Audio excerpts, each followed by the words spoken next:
everyone. Hopefully everybody's back to school this week. I am so excited for today's interview with Christy McGee, APR. She is out of Colorado. She's got a very unique school district in that they serve about 70% of their students are military based that change over every 2 years. She's got to be on top of her game, and she is.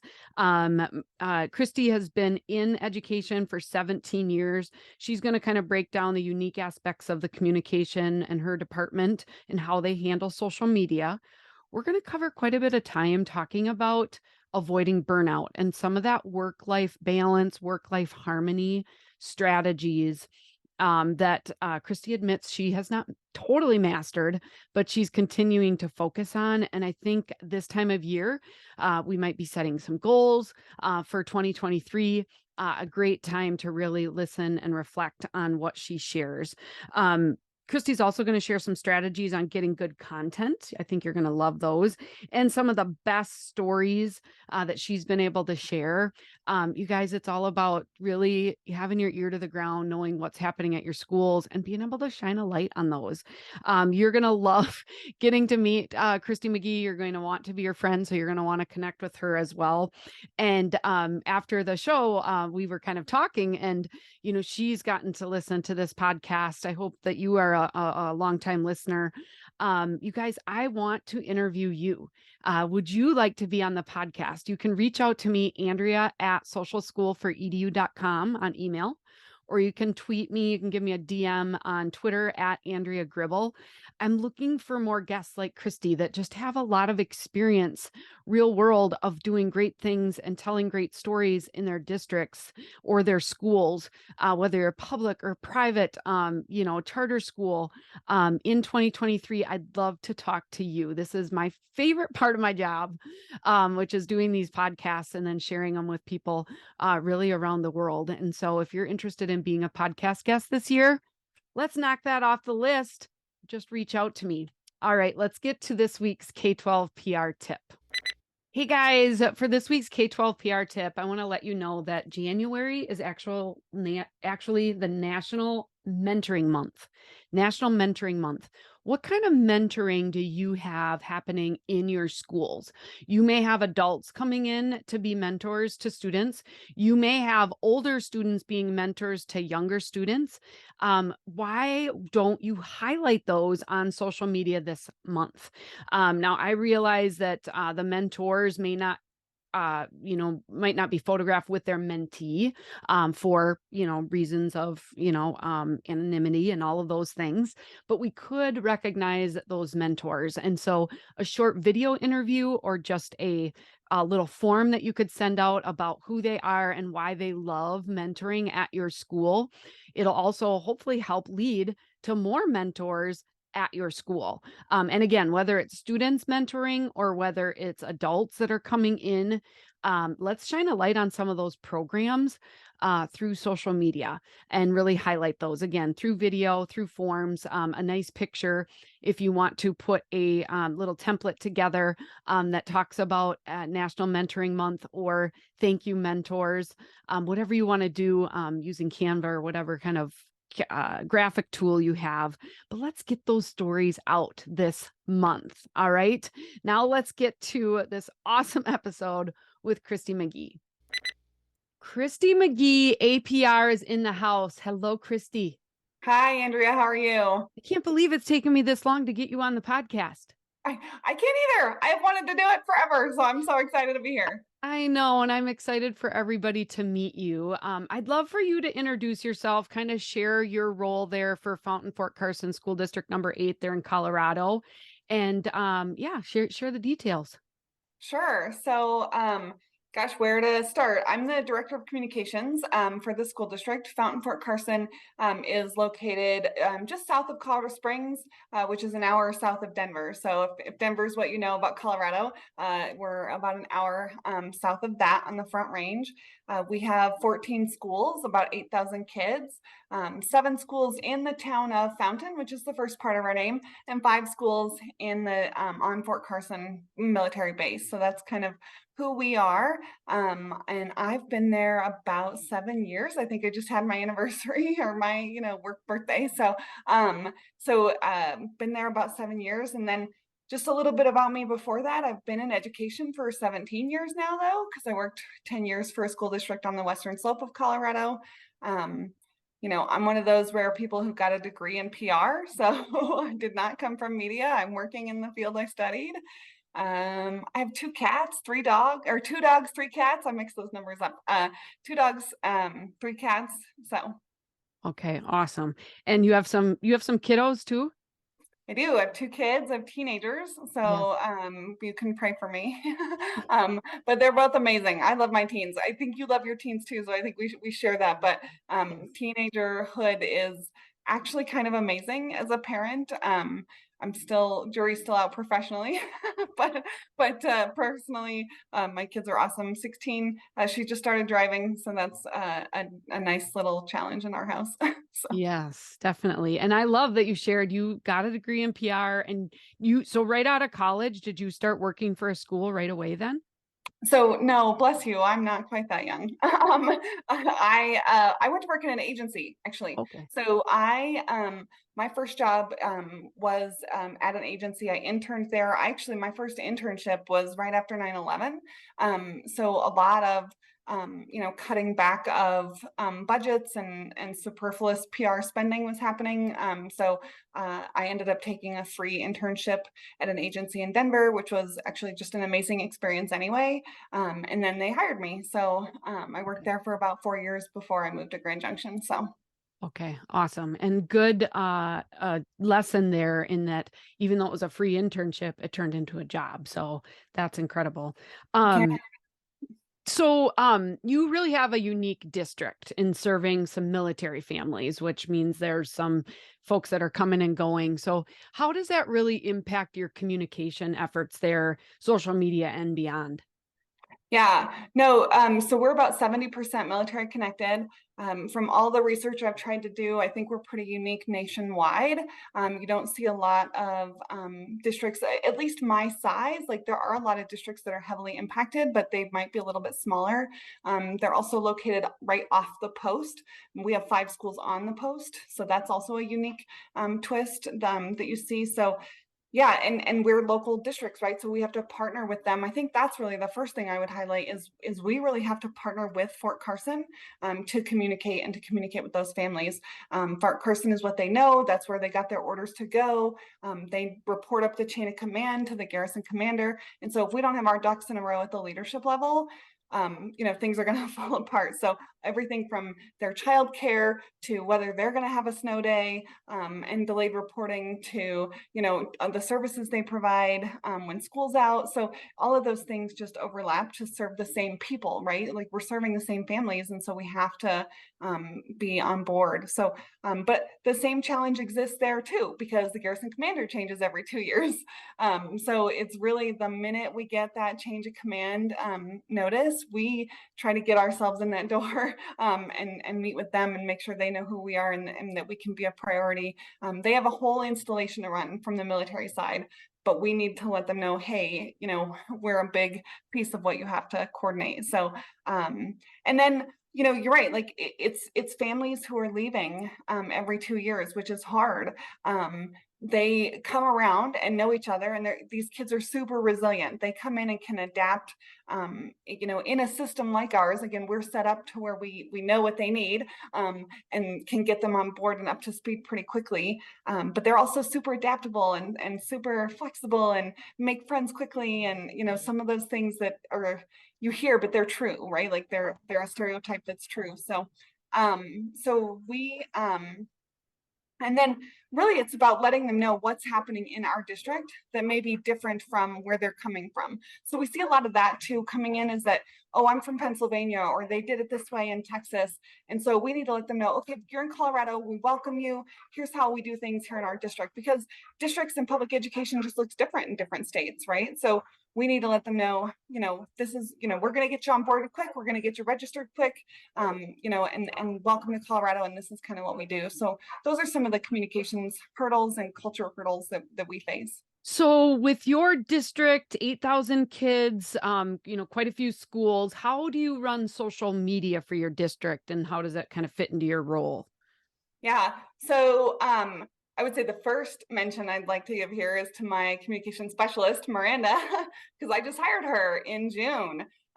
So I was running social and everything. I was a one-person shop, which I know a lot of your listeners and a lot of Inspira is. Um, and so now I'm not, which is awesome. So we really transitioned social to her. She's younger and just definitely has more of a feel for that skill set and that audience. But really, I would say our approach is just telling our story on social. We really view it as an extension of our website, as an extension of the work that we're probably going to do anyway when we're pitching the media.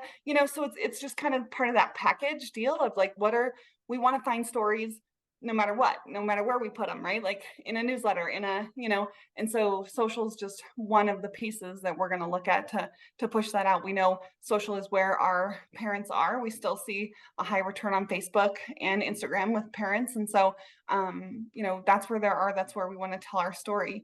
And that happens, you see that with the positive and the negative. And I guess I wouldn't really classify it as a negative, but when there's rumors that are flying around, they're flying around on social. And so you want to get out there for that reason too, and kind of help combat that and make sure people have a space to go to find the truth. So Right.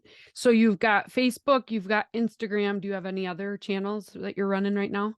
yeah, we run Twitter and we're on LinkedIn as well, but I would say LinkedIn is definitely not a super high priority. It's on our list to kind of revisit. And Twitter, our audience just isn't quite the Twitter users. We see a lot more students there, but so we're still kind of like we're there, but haven't really invested fully and too much in strategy or content. Okay. And that's helpful for everybody listening because I think there's other schools in that same boat. So I just was talking with one of our schools that we serve, super small school district here in Wisconsin, and I think they have like 8 Twitter followers after like a year. So then it's just like, is it even worth it? And so, we're going to talk about that, and that's totally okay.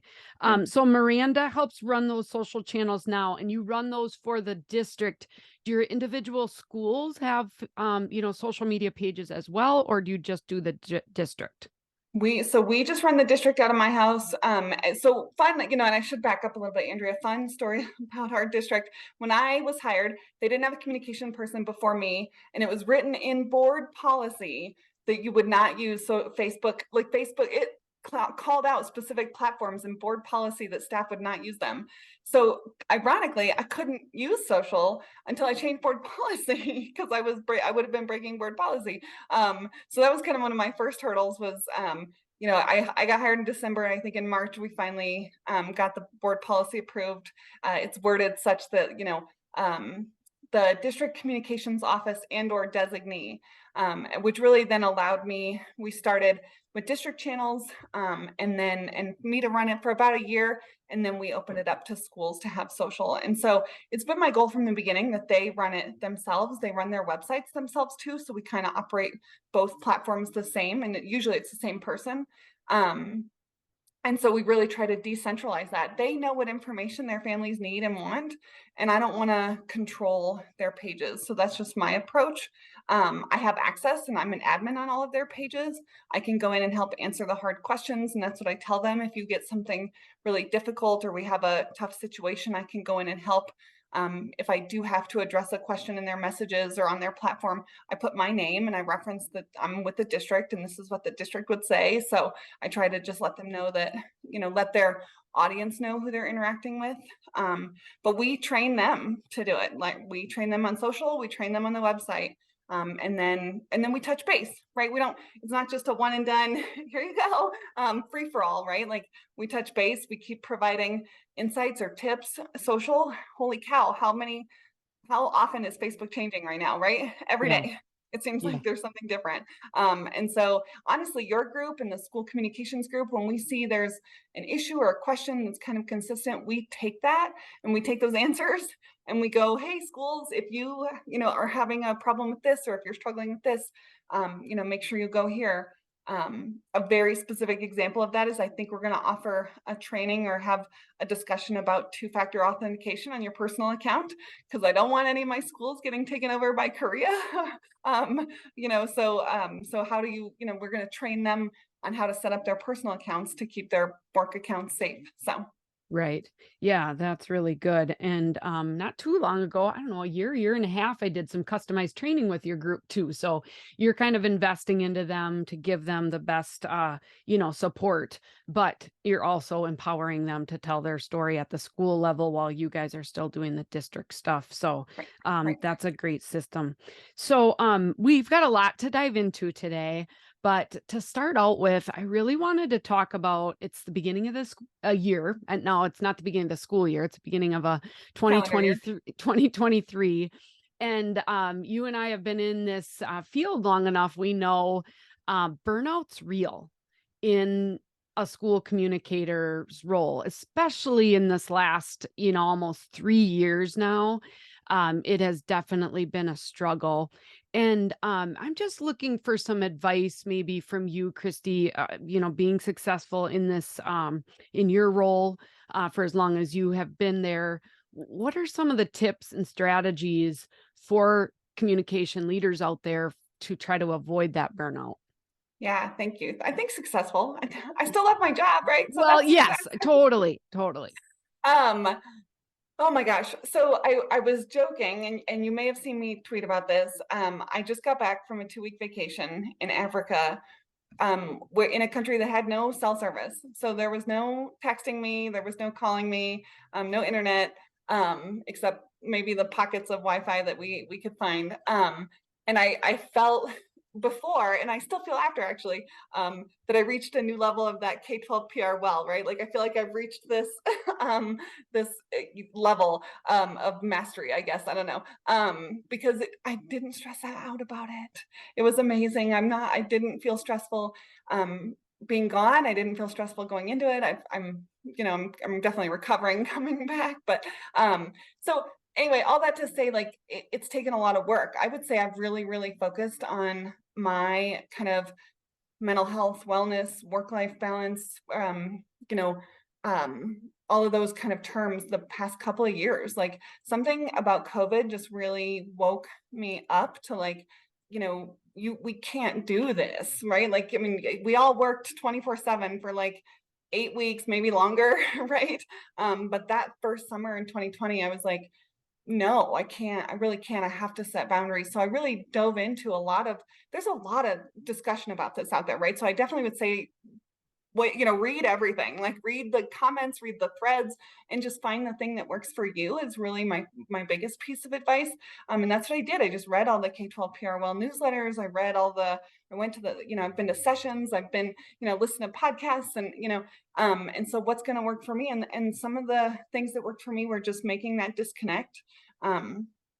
I turn off all my notifications. So even though I have one phone, which is maybe my first problem, I know some of us have two phones. I have one phone, but I turned off all the work notifications on it. So I still get my email on my phone, but it's not pinging me to check it. That was probably one of the single most, you know, uh, game changers as far as doing work like at home or off hours was the phone wasn't pinging me with work email. And same with like Pages Manager or whatever the, NB, new business experiences. I turn those off too. Again, I have the app. I can go check notifications. I can go, do work on my phone, but it's not pinging me to say, hey, pay attention to this work, right? Right. And I think those of us who have kids, they also are a pretty good meter for like, you're working too much at home. And especially as they get older, they vocalize that very well.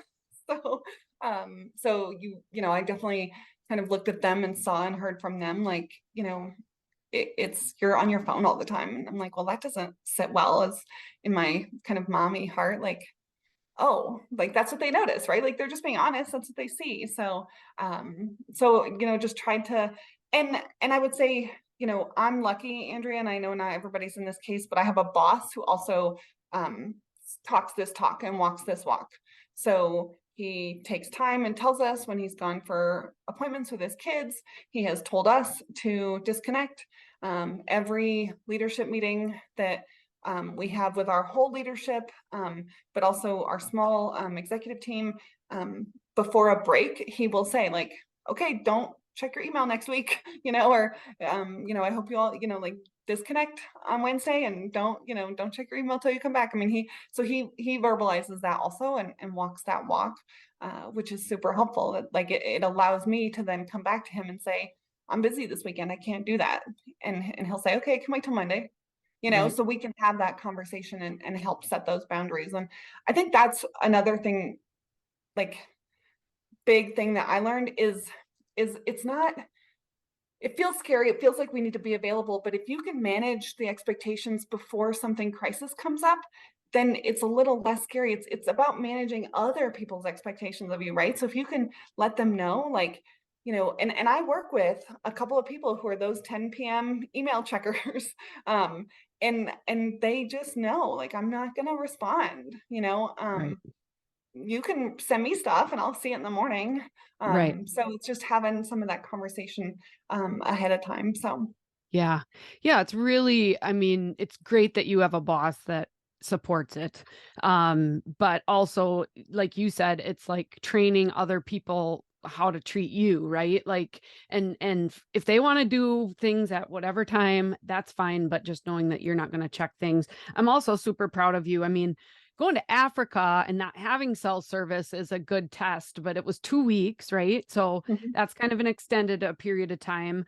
mhm. Obviously, it's nice now that you've got Miranda there to help, Yes. probably offload some of those things. But even if you're a one person shop, there are still other people in your district, in your school that can help support you. And it's really scary. I know my business coach challenged me one day before my vacation last year, but she's like, I don't want you checking emails over your vacation with your family. And I was like, oh my gosh. And then it was like, yes, I can do this. And it was amazing. It was so awesome because you don't get wrapped back up into, oh, I got to do this and I got to do that. Right. I mean, it pulls you right back in. So it's really, really healthy to get that complete break and know that other people will take care of it, and everything that can wait will wait until you're back. Otherwise, they'll deal with it.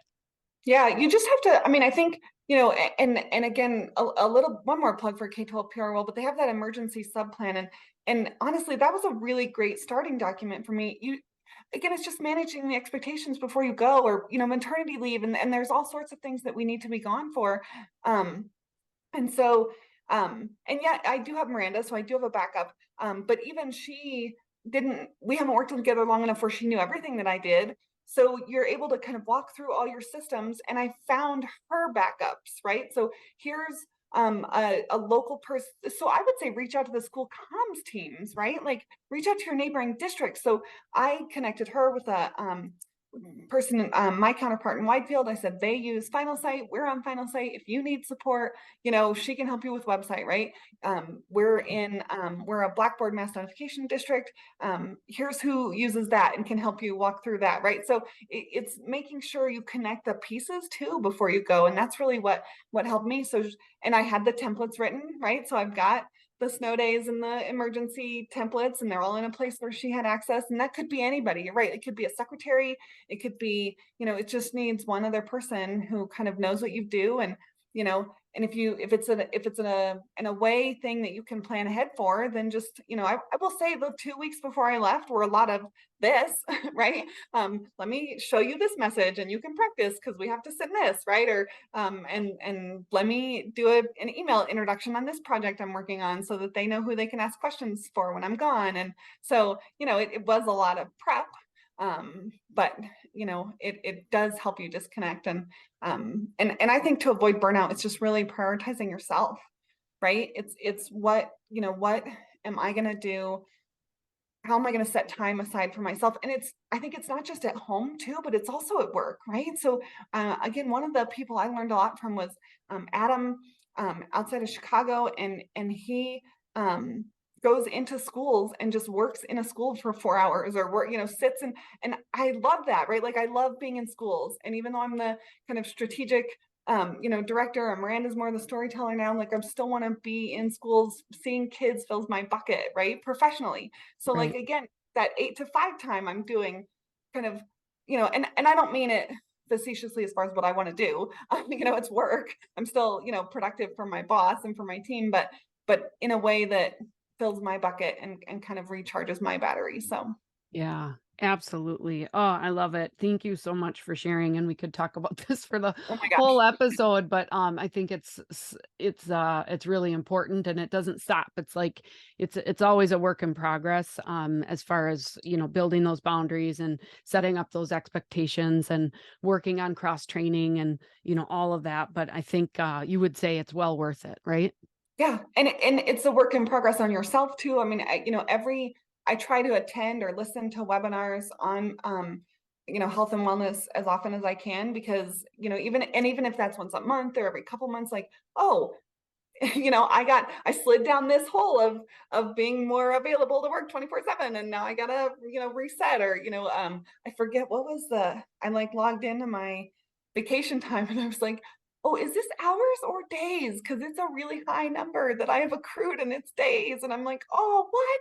So like, and that was a reset for me, even that little bit, like, oh, I need, and I obviously did just take a chunk of time off, but like, oh, this is one of my benefits. I need to use this. Like, and it just resets, like, oh, who else have I heard from? Mark Moe, right? Like, who you use half a day every month, or use, like, take, and you got to be intentional about that time, and Right. just really take it, even if you come home and you run errands, or you stay home and wait for the water heater guy. Like, it's, you have to really take that time you're given, and there's just a lot, I guess, all that to say, there's a lot of opportunities to even just retrain and reset your own mindset around it, because we'll get down these bad habits or get down these holes and got to kind of climb back out and reset. Yeah, and now that we're at the beginning of the year too of 2023, it is a really good time to look at your calendar as you go, and it's like, when am I going to take off? And when am I going to be with my family or my friends, or, and try to mark that off now so that you're not at the end of the year thinking, "Oh my gosh, I worked all this time and I didn't use any days." It's just important to be intentional. So great conversation about, avoiding the burnout. Getting back to telling our story and getting good content. Christy, a lot of people struggle with getting good content. You've got a couple methods I think that have been successful for you. Can you share those? Yeah. So we have two forms, I would say, that are kind of our lifeblood right now. One we started and probably admired from your group or a conversation you've had, but is a good news form. That's what we call it.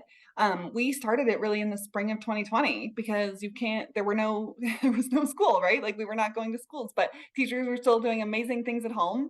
And there was still amazing online learning happening. And so we started this form to kind of see if we could capture that. Tell us what you're doing. What are those fun door drop things, So started it then, and then I think really revisited it. I want to say maybe earlier this calendar year, and with that had the support of, again, of the executive team, the leadership. Like, this is where people need to go to just report what's going on, and pushed it out, created a flyer for it, pushed it out to parents too.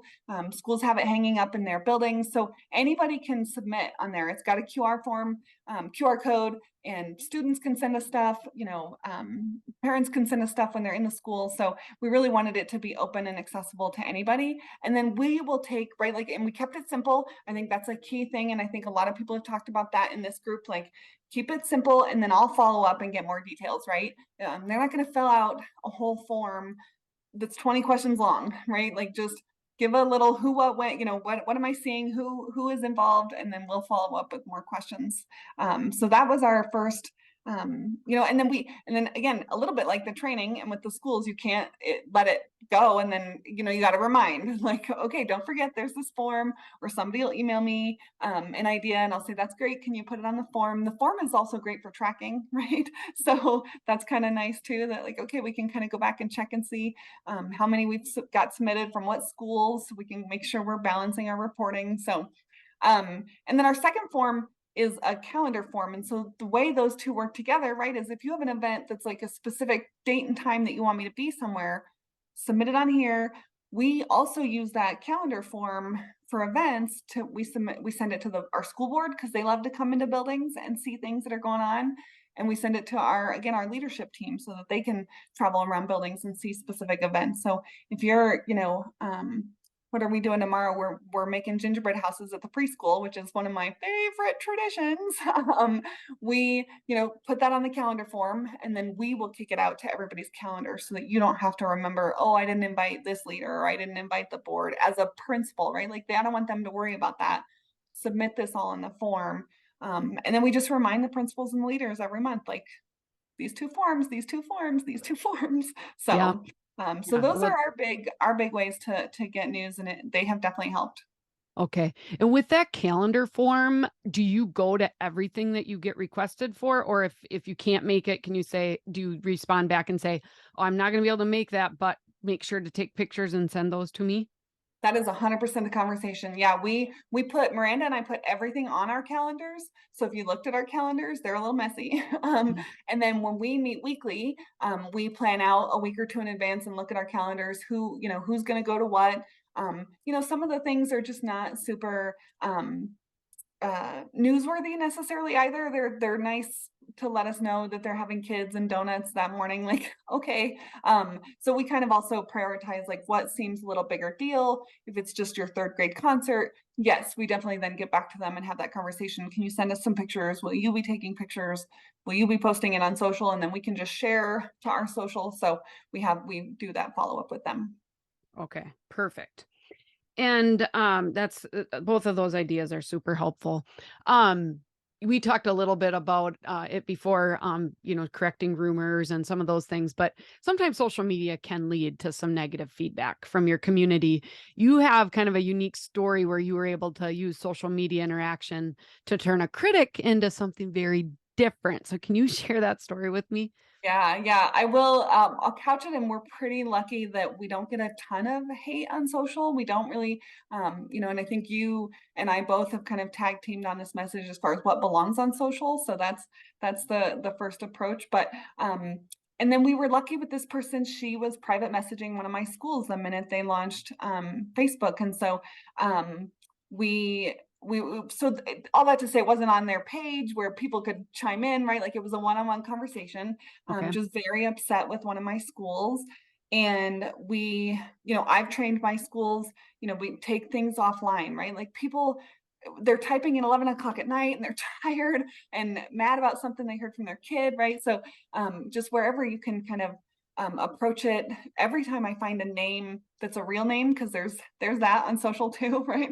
But when we have a real name, I always encourage principals to call, and say, hey, I saw you posted this. Can we talk about it? So we try to build that relationship in person. So that's what this principal did. Is she reached out to the parent and had her come in. Some of those meetings were heated too at first. Just really, and now I'm trying to remember the specific issue. It was elementary kids. So I think just that little bit of that mama bear, kind of wanting to advocate for her kiddo and thought that we weren't doing the right thing. But honestly, through those meetings, that principal was able to demonstrate transparency, able to kind of peel back the curtain and show her how things were working, how decisions were made, what was happening with her kid in the building. I think parents, we know this, everybody who's listening, the parents maybe don't get the whole picture from their kids, right? They get a version of the story. And so the principal was really able to, I think, open the doors. That parent then moved into being a lunch monitor volunteer at that school, and then we employed her. And so she became an employee. And so that was kind of funny. A military parent too. So kind of over the course of that 2-year relationship, 2 to 3 years, turned into a very just upset, angry person that we knew was upset, and demonstrating that online. And then we were able to kind of flip the switch, and she wanted to come work for us. So Yeah, that's awesome. I mean, some of those people that express some of those opinions, they care. Otherwise, they wouldn't take the time, maybe. And you were able to really turn them into an advocate and an employee, which in a time when it's really hard to get people, that's a great story. yeah, Yeah. It- Well, and you're right, like, it's about listening to them, and sometimes they don't want to be, right? We all know those critics who just want to vent, and if you've given them the opportunity to meet, if you've, but this, so it goes both ways, and you need both sides to be open-minded, and so, yeah, this parent just happened to be willing to come in, be willing to talk, and have multiple meetings, and, so she and yeah, you gotta find those people who do care and aren't just out there to vent. And the venting people, we just have to let them go, I guess, yeah. right? Like just kind of, you're not going to solve that. So, Right. Well, you've already kind of talked about getting out into the buildings and how important that is. And I just want to continue. I talked about it in my episode last week a little bit that this year, really being intentional about getting out and taking some of those pictures and sharing some of those moments. But is there one story for social media that stands out among others that you're really proud of that you've been able to tell for your school district, that you'd want to share? yeah. Um, so I had a couple thoughts here. I think one of my favorite stories was dinosaur yoga. um, Dinosaur yoga. right. Tell me more. At the same school, ironically, they had on post, and especially at two of our schools, we have a very young soldier population, and so heavily. Um, if you look at the enrollment from K-5, we could have anywhere between 5 and 7 rounds of kindergarten, and then maybe just 1 or 2 rounds of fifth grade. So they're very young kids too. So they put together kind of this yoga class as part of their what do they call those now, specials.